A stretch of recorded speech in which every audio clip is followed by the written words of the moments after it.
Video लेते तमाम प्रमाण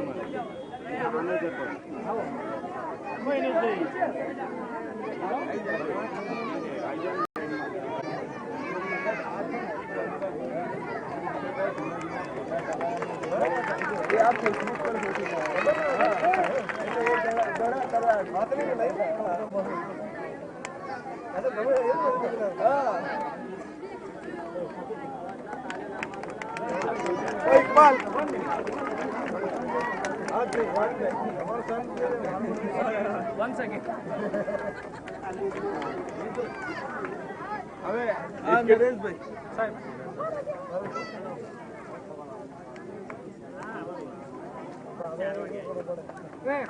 हाथ नहीं मिला वाइन दूध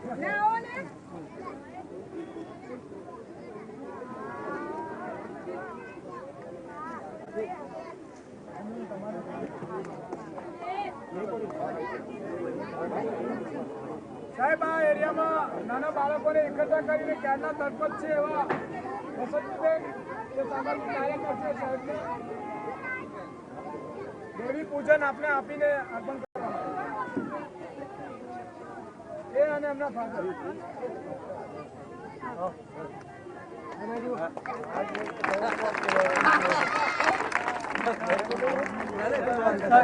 સાહેબ અત્યારથી અવેર કરે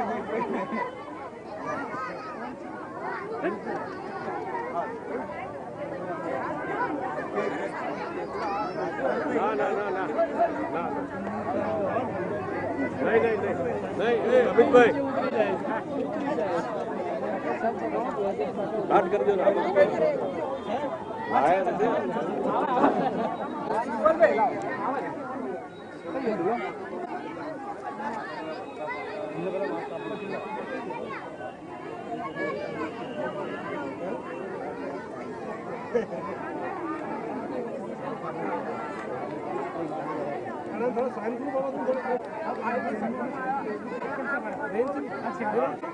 हाँ होमियोपैथी ना डॉक्टर છે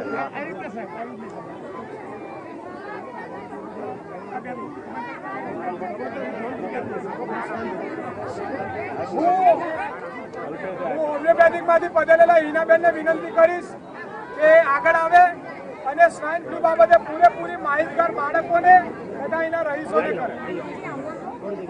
કરે કરશો એનાથી આ એક્ટિવ વાયરસ તમારામાં એન્ટર થઈ શકે છે. હવે માણસથી માણસમાં કઈ રીતે જાય છે, આપણે જોર જોરથી છીકીએ છીએ બરાબર, નાક વડે જે પાણી નીકળે છે એ બીજાના અંદર શ્વાસ દ્વારા અંદર ઘૂસે છે, એના દ્વારા આ સ્વાઇન ફ્લૂના વાયરસ મલ્ટીપ્લાય થાય છે અને આગળ આગળ જઈને તકલીફો ઊભી કરે છે. તો સરકારે આમાં 3 કેટેગરી બનાવેલી છે, A, B ને C. તમે બહુ નાના છો આ સમજવા માટે, પણ એકદમ ટૂંકમાં હું તમને કહી દઉં કે ખાલી શરદી, ઉધરસ, તાવ અને ગળામાં તમને તકલીફ લાગે તો 5 દિવસ સુધી એકલા રહેજો અને બીજા લોકો સાથે બહુ મળવાની કોશિશ નહીં કરતા. બીજી કેટેગરીમાં બિલકુલ નાના બાળકો, મોટા, પ્રેગ્નન્ટ લેડી અને જે લોકોને ડાયાબિટીસ છે, હાઇપરટેન્શન છે, એ લોકો રિસ્ક ગ્રુપમાં આવે છે, એ લોકોએ ટેબ્લેટ્સ લઈ અને પ્રિવેન્શન કરવું બી જરૂરી છે. ત્રીજી કેટેગરી એવી છે જ્યાં ઘરે ના રહીને ઝાડા ઉલટી સાથે તકલીફો વધતી હોય તે હોસ્પિટલમાં દાખલ કરવા બી જરૂરી થઈ જાય.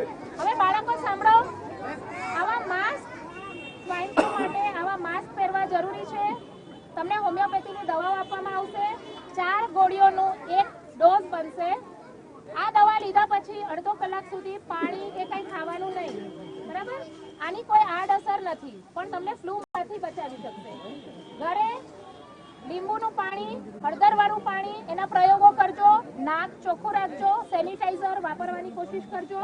બરાબર? એટલે અમુક પ્રયોગો ધ્યાન રાખજો.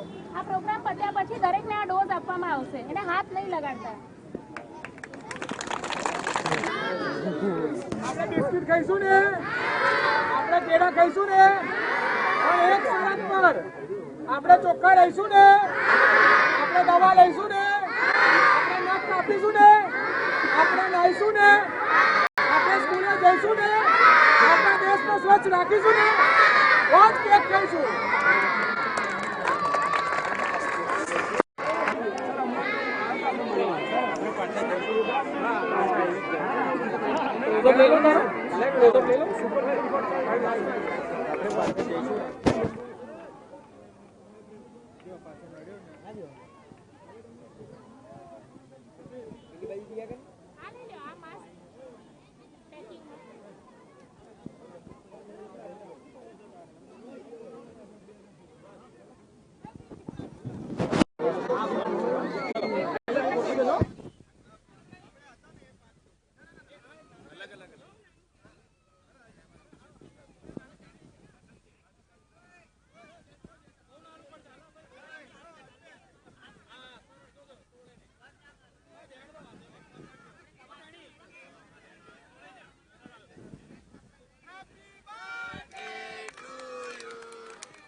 આપણે બે સાથે પકડી અરે નહીં